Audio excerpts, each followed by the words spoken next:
A morte do corpo denso é sempre o primeiro passo para a colheita da vida. Não é, pois, sem razão que o umbral viva repleto de homens e mulheres que vararam a grande fronteira em plena conexão com a experiência carnal. Não existe, por isso, local melhor para se estudar os princípios de causa e efeito nas criaturas recém-desencarnadas. Foi esse o motivo que levou Silas a convidar André e Hilário a um rápido passeio pelos arredores. Então aqui é o Silas que está explicando para a gente, né?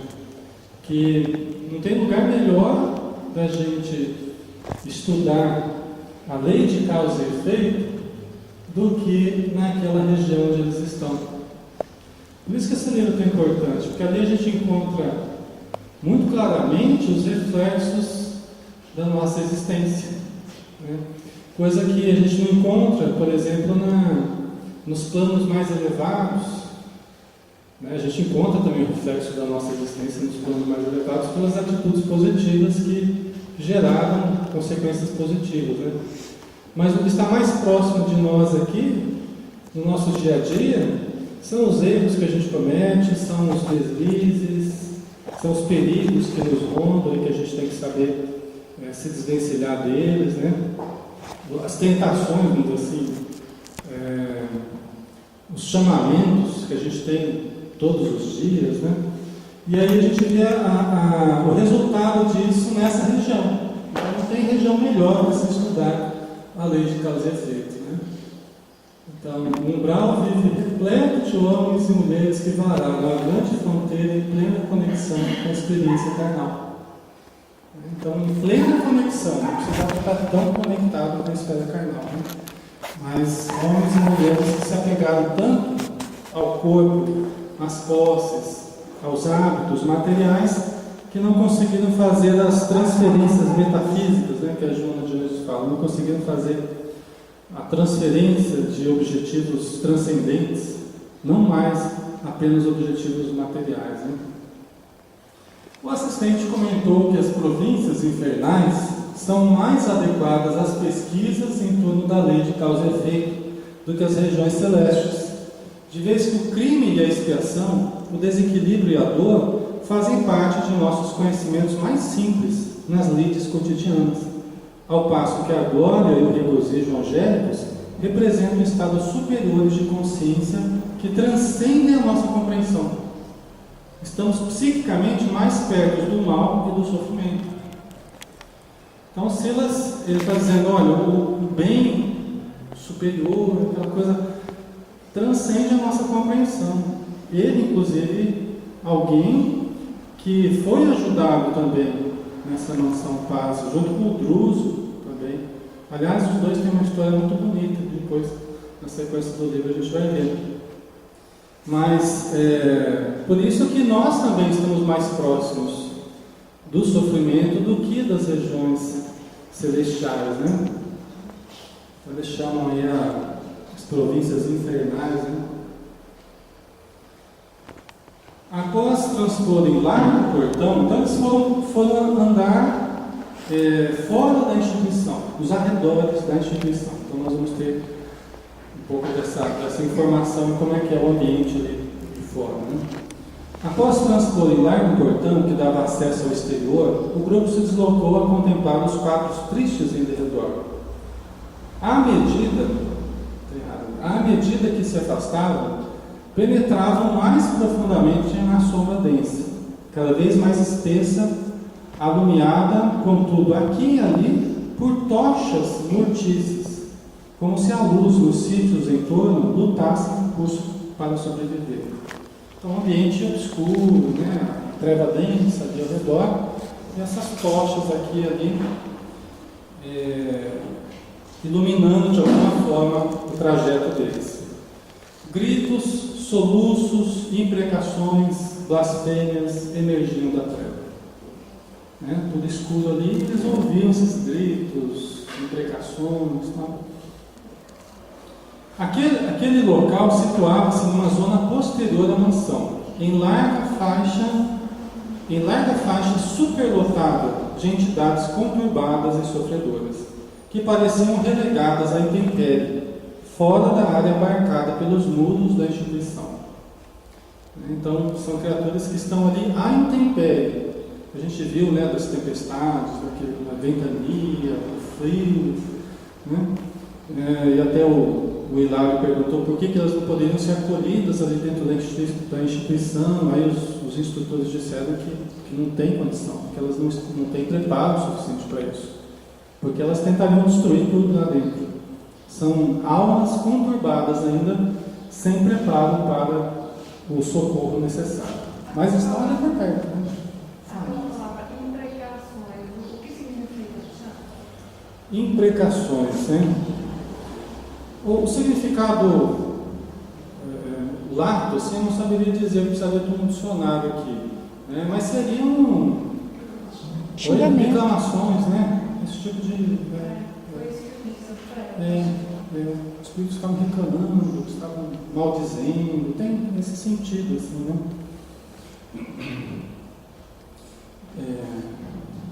Aqui.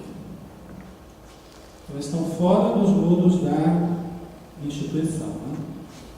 O aparente descaso para com aquelas criaturas tão sofridas levou o Hilário a perguntar se não seria razoável que a mansão as amparasse. O Hilário de novo, tá?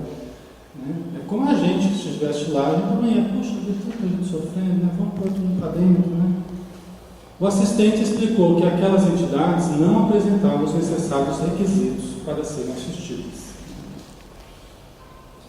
Firme na execução do programa que lhe assiste, informou Silas, nossa casa não lhes podia abrir as portas de imediato, em face do desespero e da revolta em que se comprazem, mas também não desdenhava a possibilidade de prestar-lhes a ajuda possível, fora do campo de ação em que vive sediado.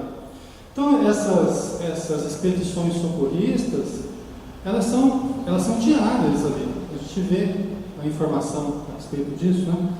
Que a casa ela envia essas expedições para o socorro a todas aquelas entidades que já estejam em condições de receber ajuda.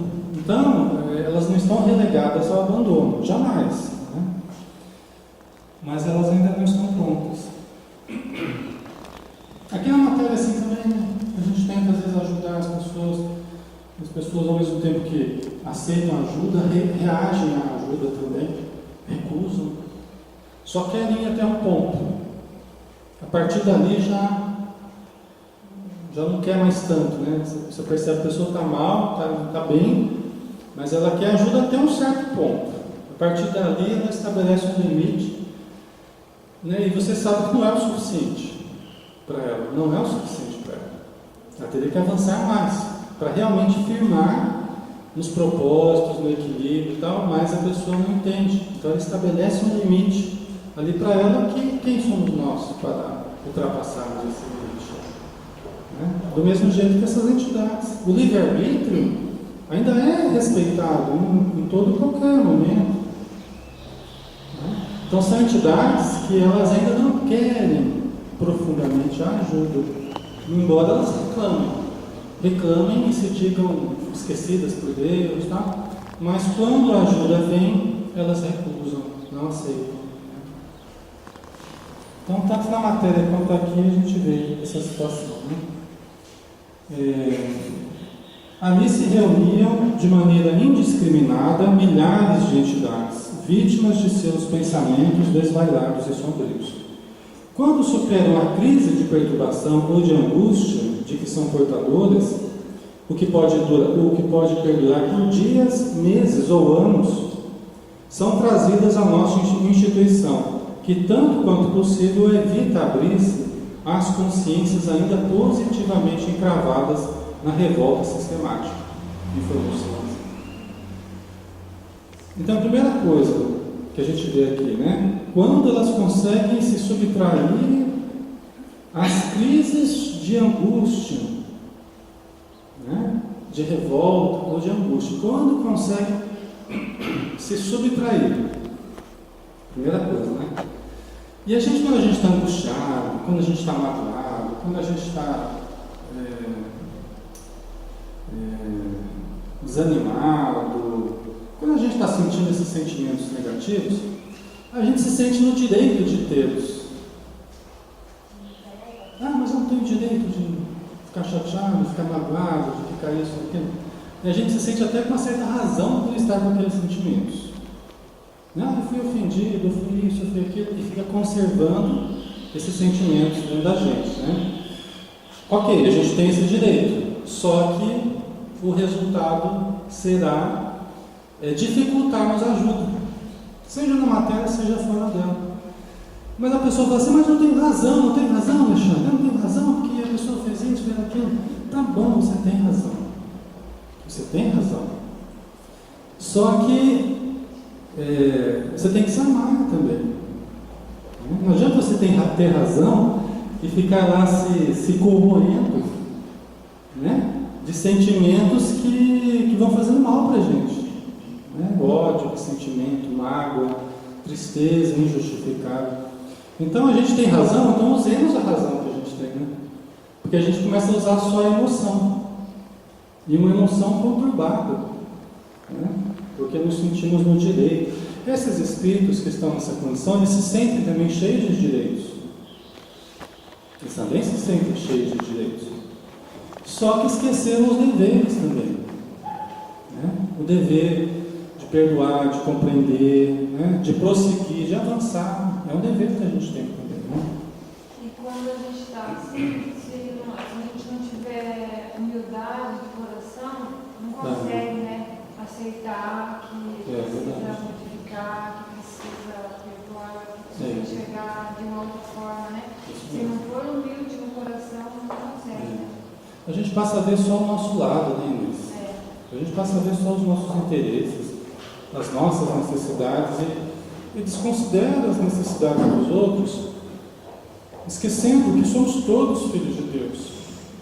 Temos os direitos iguais perante Deus, perante a vida, né? Então, toda vez que nós nos fechamos somente naquilo que nos que é do nosso interesse, né? Que é interesse nosso, nós passaremos muitas vezes até a não irmos junto com o bem coletivo e nem o bem nosso também, né? Porque o egoísmo, o egocentrismo, nos fecharmos no nosso narcisismo, ele sempre vai levar à destruição, ao afastamento das pessoas, né? De outro modo, o altruísmo, a generosidade, levarmos os outros em consideração, isso tudo vai facilitar a nossa convivência com as pessoas, né? Então, são pessoas que estão vivendo esse tipo de psicologia, né? Então, quando elas conseguem se subtrair dessa crise de angústia, né, ou de revolta, aí elas são admitidas. Mas olha, que fica claro aqui também, que às vezes eles têm que admitir pessoas que estão revoltadas dentro da instituição. Evita abrir-se as consciências ainda positivamente encravadas na revolta sistemática. Essa instituição evita abrir-se as consciências ainda encravadas na revolta. Mas de vez em quando ele recebe um pedido lá, olha, por favor, vamos buscar lá o espírito tal, nós precisamos urgente lá, que ele seja recolhido à instituição para preparação urgente com a reencarnação que ele precisa ter. Olha, mas ele não está preparado, eu não quero saber. As entidades superiores, você dá um jeito. Então prepare logo. Prepare. Não estou brincando, mas às vezes acontecem situações assim, que é realmente uma questão de todo um grupo que precisa se reencontrar, é uma oportunidade única, tem que preparar a toque de caixa. E eles vão, e às vezes o espírito nem está preparado mesmo para ser acolhido na instituição. Às vezes vai ficar isolado, uma área de isolamento, vai receber uma terapia especializada lá. A gente sabe, a gente vê isso, por exemplo, no Memórias de um Suicida, né? Aqueles espíritos obsessores, suicidas, dificílimos, né? Duros. E também mestres ou terapeutas duros também. A gente vê isso no livro, né, no Memórias de um Suicida, os tratamentos também contundentes ali que eles passam, né? E para que eles possam rever, né, certas atitudes, né? Então isso existe, mas aí é caso de exceção, não é a regra, né? Que eles não teriam condição de adotar essa postura para todos que estivessem ali. Uma coisa é atender a espíritos inconscientes e devedores. Outra é lidar com criaturas insensatas e rebeladas. Quer dizer, uma coisa é a gente ajudar aqueles que estão inconscientes, né? Em estado de demência, de ignorância ainda, mas não estão propriamente donos de si, senhores de si, né? Ou então estão sofrendo, porque já conseguem perceber os danos que causaram e tal. Outra coisa é asilar essas criaturas insensatas e rebeladas, né? Que aí é bem mais difícil. Aquelas entidades, embora vivessem fora dos mundos do Instituto, contavam, porém, com o amparo da mansão através de entidades recuperadas que ali desenvolviam preciosas tarefas, incumbindo-se da assistência fraterna em largos setores daquela região.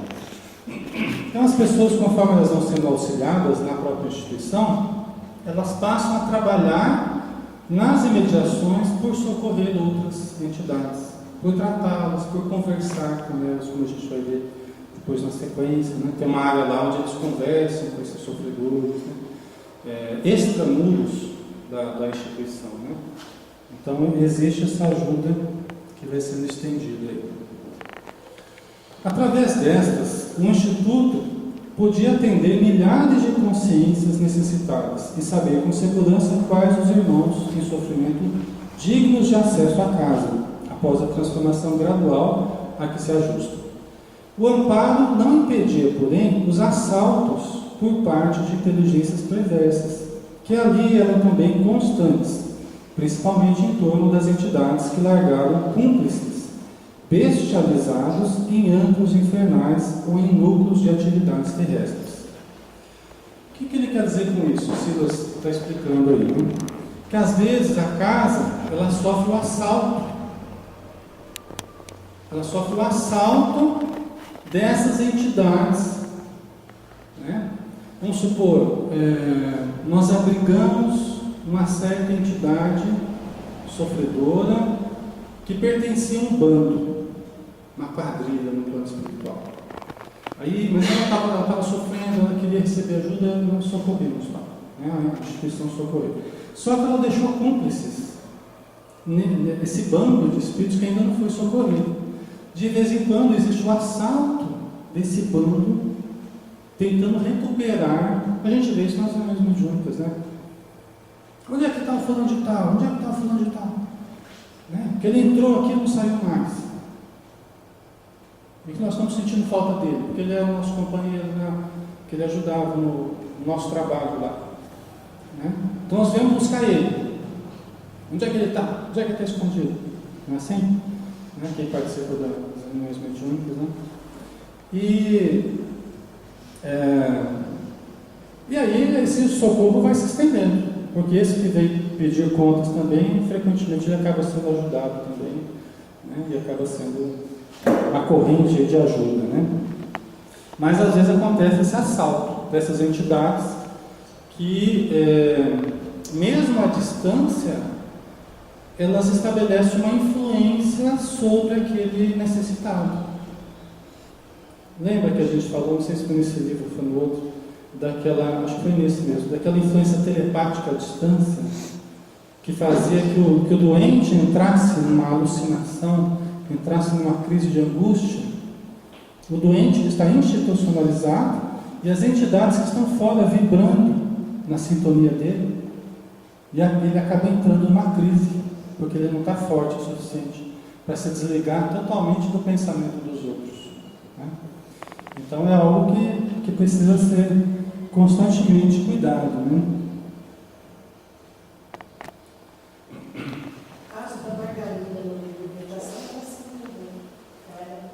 E a Margarida, né, que estava sendo obsidiada, né, a senhora que estava doente, sendo obsidiada, e uma entidade, que era o Gregório, né, que à distância ele ficava controlando o pensamento dela, né?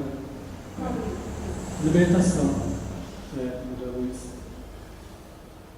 Nesses casos, as vítimas dessas feras humanas padecem longos e inenarráveis suplícios, através da fascinação hipnótica, de que muitos gênios do mal são cultores exímios. Olha só, né? uma fascinação hipnótica.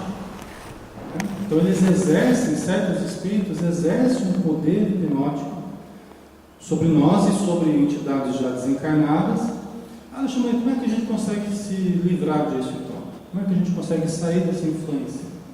Oração, meditação, leitura, caridade, evangelho lar, passe, pensamento positivo.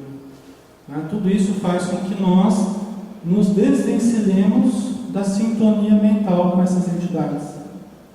Toda vez que a gente fica cultivando impaciência, muita reclamação, medos, a gente fica cultivando esses sentimentos negativos, pensamentos negativos, a gente dá margem para essa influência.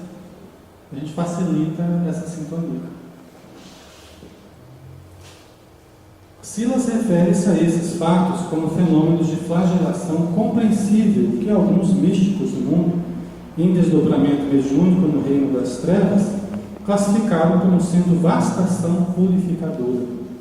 Então ele está querendo dizer assim que essas milhares de entidades que estão nesses vales de sofrimento são entidades que estão no processo de sofrimento, de purgação, vamos dizer assim, em que a dor está trabalhando.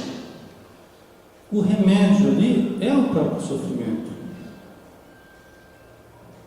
O remédio ali é a própria dor. Porque a dor vai martelando ali o nosso ser até que consiga, quebrar aquela crosta de insensibilidade, de dureza, de indiferença que a gente criou. O endurecimento do nosso coração. Então a dor é aquele martelinho que vai quebrando essa crosta de insensibilidade. Até que as lágrimas venham, não mais lágrimas de revolta, agora lágrimas de sofrimento, da alma que já está se sensibilizando, que já está percebendo os próprios erros, e está vendo que não vai adiantar ficar reclamando da vida, não vai adiantar ficar maldizendo Deus, ou os espíritos superiores que eles acham que são privilegiados, não vai adiantar. A nossa atitude invejosa. Mas sabe que a inveja ela é um problema, por quê? Porque ela é fruto da preguiça. A inveja é fruto da preguiça. Então o preguiçoso, como ele não busca o desenvolvimento próprio, como ele não busca o crescimento próprio, ele quer o que é do outro sem o esforço por conseguir por si próprio. Não é assim? A gente quer o benefício sem o custo. A gente quer alcançar certos objetivos sem o trabalho que o outro teve. Isso caracteriza a inveja, não é? Então, está cheio de espíritos que cultivam esse sentimento. Então eles acham que os espíritos de luz são privilegiados por Deus. E não são. Aquele que já acendeu a sua luz, ele acendeu a sua luz. Ele teve o trabalho de renunciar a certas paixões, a certos vícios. Ele mudou, ele construiu a si próprio, no sentido de acender a própria luz. Não foi dado assim, uma varinha de condão assim, botou fogo na... acendeu a luz do cidadão lá. Não existe isso. Não existe esse condão de fora para dentro. O que existe é a mudança de dentro para fora, em que a gente vai aderindo a um programa diferente, um programa de iluminação interior, de renovação de pensamentos, de hábitos. Então é como a gente olhar alguém que toca um instrumento e falar assim, nossa, eu daria tudo para tocar como uma pessoa toca, Mas a pessoa fez isso, ela deu tudo. O que ela tinha de esforço, de tempo, não é assim?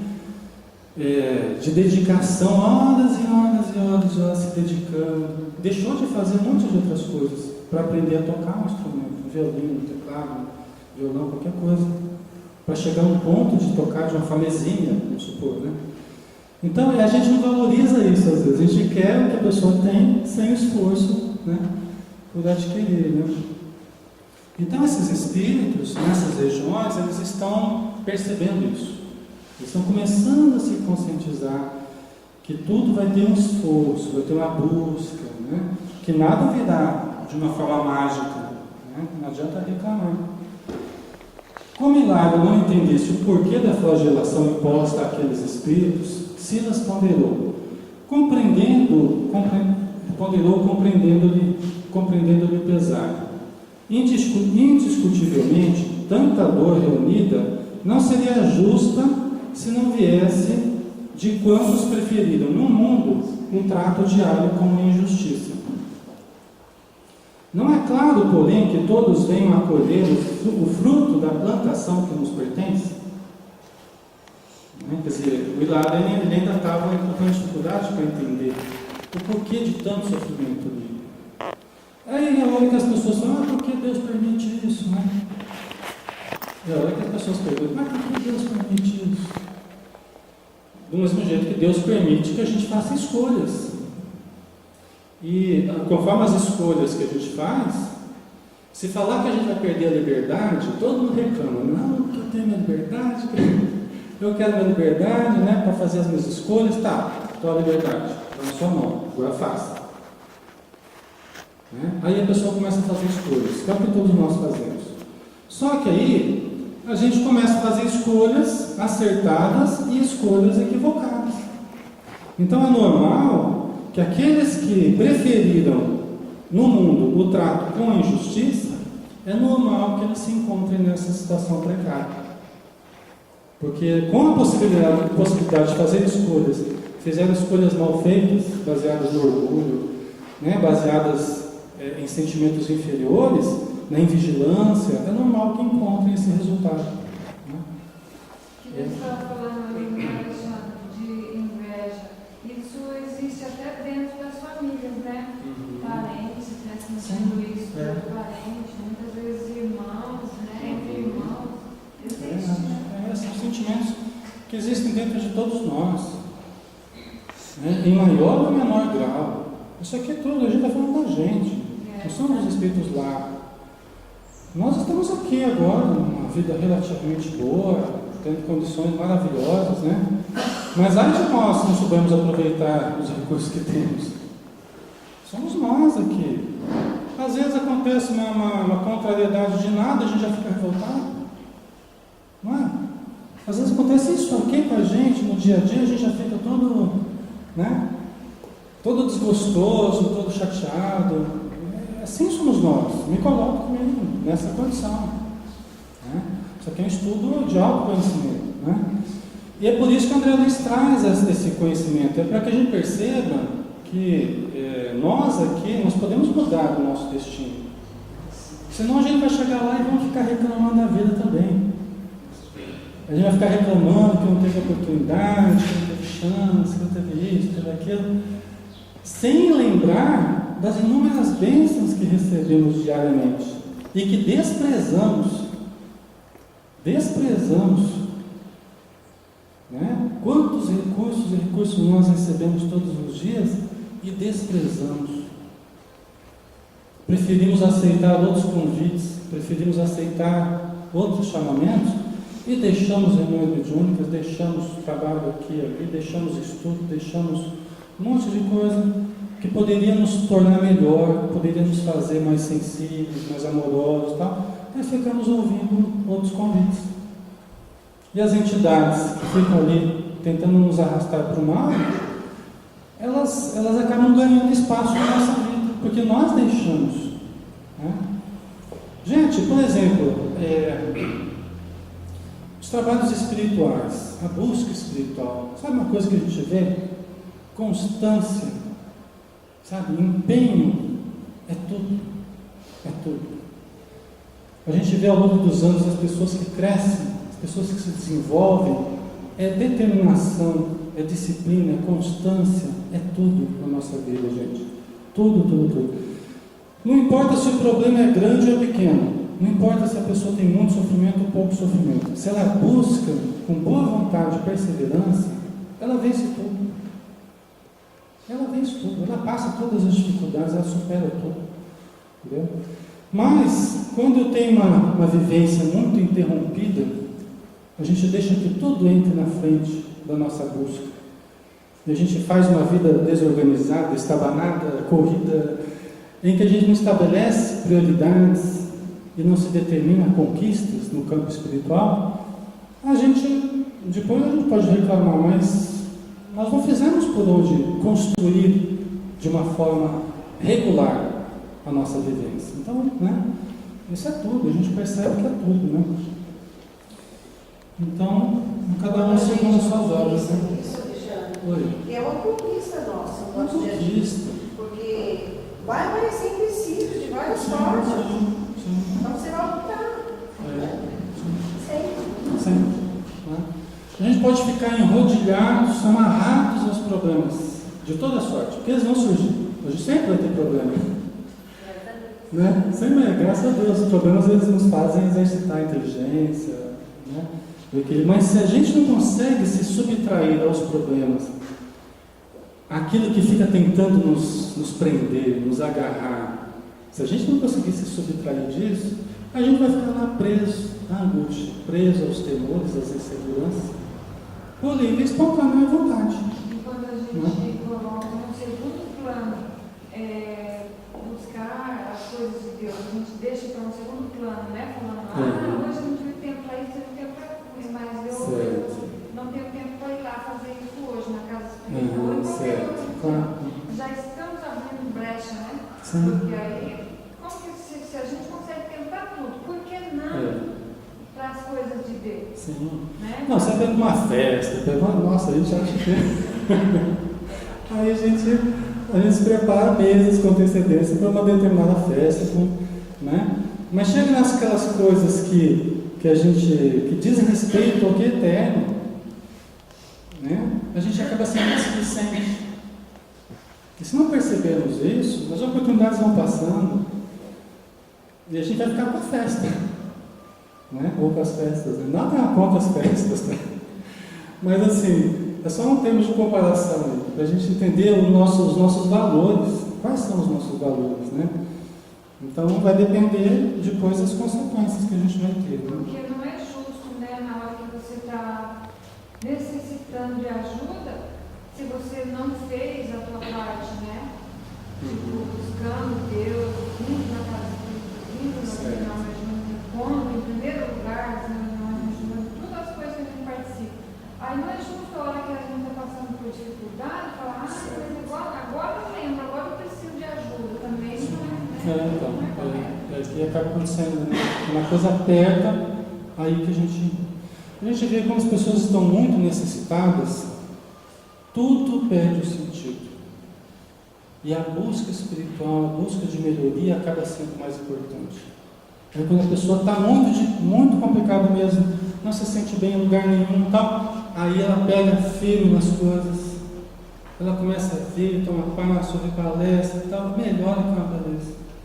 Só que depois de melhorar, já volta. Já volta a esquecer tudo de novo, aquilo que fez ela melhorar. E aí, a gente fica nesse vai e vem, até que a gente perceba, puxa vida, é preciso manter firmeza naqueles meus propósitos, até como terapia preventiva. Porque a gente espera a situação ficar ruim para a gente buscar, para a gente pegar firme. E a gente esquece da prevenção.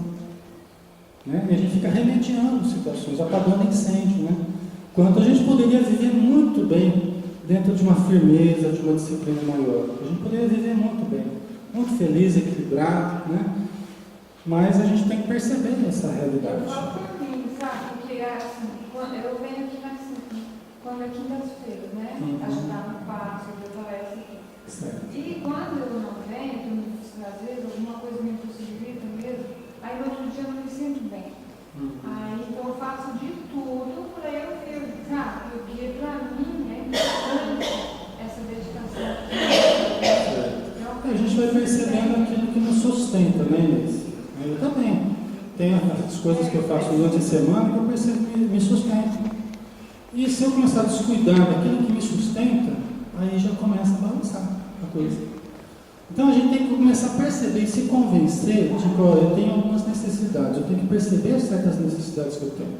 Enquanto eu não as perceba, eu vou ficar indo nesse vai e vem, melhor e pior, porque eu não estou percebendo as minhas reais necessidades. Quando eu começar a percebê-las, aí a coisa fica diferente. Eu começo a administrar a minha vida de uma forma diferente. Mas vamos lá, né? Informou, não encontraremos aqui. Portanto, isso que você está falando tem a ver com a repetição do livro que faz constância, né? Porque a pessoa está vai entrando, vai estudando, vai mudando uma vai. Agora, a constância, repetindo e tal, isso vai dar assim, a mudança de hábito, que vai dar sustentação. Menos a influência vai estar aqui, ele vai estar mais fortalecido. melhor. Se as práticas novas não se transformarem em hábitos novos, não houve mudança real. Não houve mudança da estrutura. Se não houve mudança da estrutura, daqui a pouco vai voltar o problema. Porque o problema, o sintoma, ele vai ser resultado da estrutura que existe ali. Se não mudar a estrutura que meu pai estava falando, se o hábito não mudou, se os hábitos não mudaram, o problema vai voltar. É só uma questão de tempo. Tá? Porque a gente ainda é a mesma pessoa que estava produzindo certos sintomas antes. Então a gente não mudou efetivamente. Né? Então é preciso mudar com hábitos novos. Se a gente quer resultados novos, nós temos que ter uma estrutura diferente, senão os sintomas voltam. Né? Não encontraremos aqui neste imenso palco de angústia almas simples e inocentes. Né? Não encontraremos naquela região almas simples e inocentes, mas sim criaturas que abusaram da inteligência e do poder, e que voluntariamente surdas à prudência, se extraviaram nos abismos da loucura e da crueldade, do egoísmo e da ingratidão, fazendo-se temporariamente presas das criações mentais, insensatas e monstruosas, que para si mesmas teceram. Então, não são as almas simples, ingênuas, né? São as almas que podiam ter feito melhor, tinham informação para fazer melhor, tinham recursos para isso, só que deliberadamente abusaram dos recursos que tiveram. Né? Fizeram criações mentais insensatas e monstruosas, e aí se encontram presas dessas criações. Nesse ponto da conversa, o grupo chegou à frente de pequena casa, de cujo interior brotava reconfortante jogo de luz. Cães enormes ganiam de estranho modo, sentindo-lhes a presença. Os animais no plano espiritual, né? A gente de vez em quando vai falar dos cachorros no plano espiritual, os cães, né? Estão também em processo de evolução. Os animais estão em processo de evolução. Ora eles estão encarnados, ora eles estão na vida espiritual. São os nossos companheiros aqui e lá. Então eles chegaram numa casinha, no meio da escuridão lá, uma casinha com esses cães lá, de vigia lá. De súbito, um companheiro de alto porte e aspecto rude apareceu e saudou-os, abrindo-lhes a passagem. Era Orzil, um dos guardas da mansão, em serviço nas sombras. É como se fosse um posto avançado ali, um departamento ainda da mansão, só que avançado ali nas sombras, fora da mansão. Né? E ele era um dos vigias da mansão, dentro desse posto avançado. Já dentro da casa, 2 dos 6 grandes cães, aos rádios do guardião, acomodaram-se junto do grupo. De constituição agigantada, para imaginar esse Orzil aí, né? De constituição agigantada, o Orzil parecia um urso em forma humana, em cujos olhos límpidos viam-se sinceridade e devotamento. Essa é uma figura interessante, né? Agigantado, né? Aqueles bem fortão, grande, né? Mas os olhos já denotavam, né, a sinceridade, a renovação interior, né? A fidelidade. Silas informou que Orzil era um companheiro de cultura escassa, que se comprometeu em delitos lamentáveis no mundo. Sofreu muito sob o império dos antigos adversários, mas após longo estágio na mansão, prestava valioso concurso naquela região. Então, todos que estão ali trabalhando, eles foram socorridos ali, estão todos vinculados àquela região, vinculados a erros lamentáveis na terra. Né? Então, todos que estavam ali trabalhando têm essa ligação na terra. Né? Na casa, Orzil mantinha algumas celas ocupadas por entidades em tratamento, prestes a serem recebidas pelo Instituto. Então, olha só, elas estão ali naquelas celas, determinadas entidades, preparando-se para serem aceitas dentro da instituição.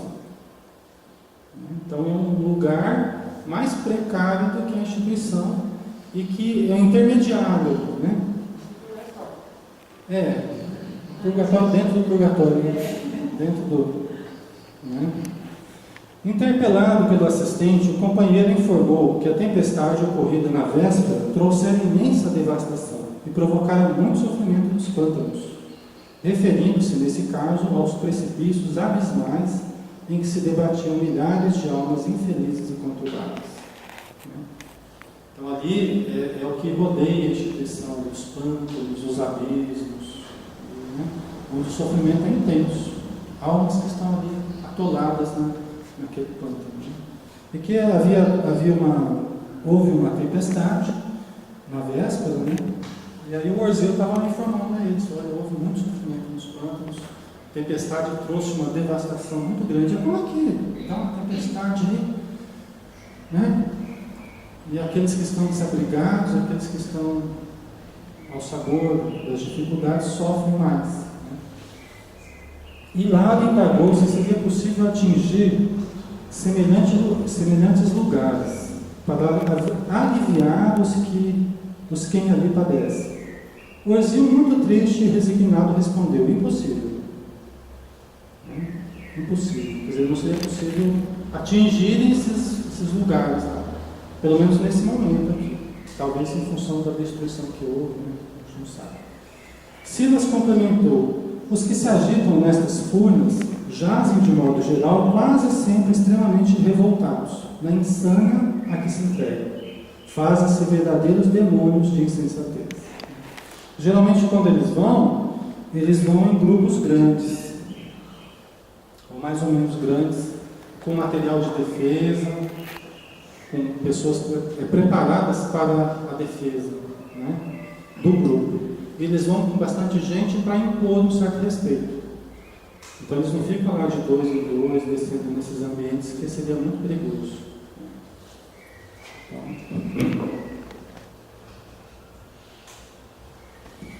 É necessário se disponham a conformação clara e pacífica, para que ainda mesmo semi-inconscientes consigam acolher com proveito o auxílio que se lhes estende aos corações. Na casa havia 3 doentes internados, em franca situação de inconsciência. De fato, ao visitá-los, o grupo ouviu uma gritaria estentórica. Então, no momento, nessa casa, haviam 3 doentes. Nas celas que haviam lá dentro, haviam 3 doentes. Semana que vem a gente vai ver cada caso, em que consiste essa doença, como é que eles se mostram nesse ambiente aí, tá? Nós vamos dar um paradinho aqui. Eu fiquei trazendo para vocês sempre alguma coisa a respeito da oração.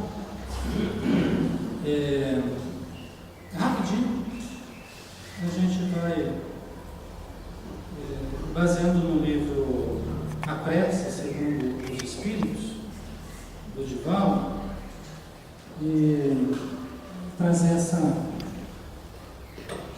primeira aqui. Bom, que traz sempre algumas informações interessantes de uma vibração boa, né?